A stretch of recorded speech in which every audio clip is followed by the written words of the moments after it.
Sometimes we have to ask ourselves, what's using my life? I heard a guy give a lecture one time that says, we are today what we were when. And he was talking about the fact that we, to a great extent, behave, think, react because of some previous experience that we've had. One of the things that we know about life is that it is always changing. Sometimes you're up, sometimes you're down. Sometimes things go real well, and sometimes they don't. Sometimes you're happy, and sometimes you're sad. Now that's that thing called life. And when we begin to understand and know that, accepting that reality that we will never ever have things just on an even keel all the time, that you're going to have some ups and you're going to have some downs, but during those down moments, that's where the growth takes place.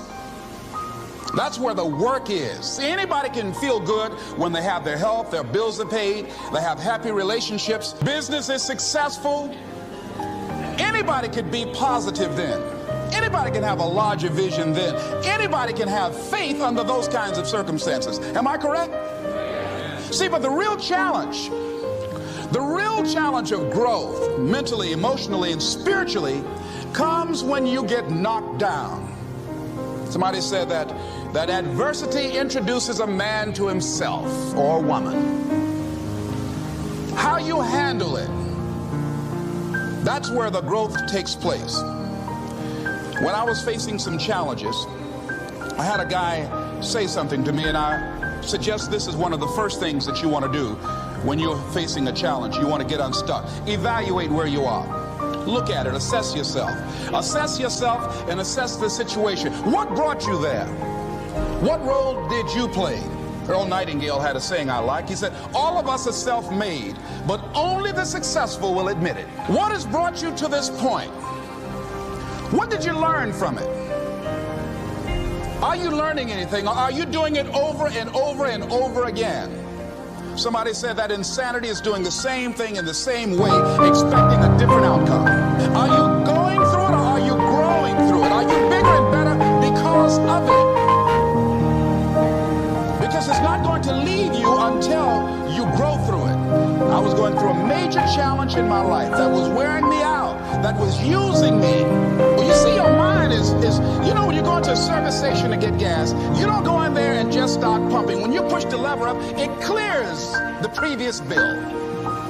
By the same token, if you want to begin to move, you've got to clear your mind of all the unnecessary luggage and baggage that's weighing us down. I couldn't move, I couldn't think about what am I going to do to get out of this situation, because I was so concerned about what happened and what he did to me and how bad it was. I was so stuck in that I couldn't even focus on what I should have done. Feeling sorry for myself and angry, and none of that was taking me anywhere. So pretty soon I learned through effort, made a conscious, deliberate, determined effort. I had to let it go. I had to forgive it. Let it go and begin to focus on developing myself. And I say to you, you're going to have people to do things to you. Things are going to happen to you. And the most important thing to do is to harness your will and let it go and move so you can grow, so you can get on with your life. It doesn't matter about what happens to you. What matters is, what are you going to do about it? All of us have experienced some tragedy, and if we haven't, we will. And you can either let it destroy your life, or you can build upon it. You can permit it to let it hold you down, or you can decide, I'm not going to let that happen to me. I'm bigger than this.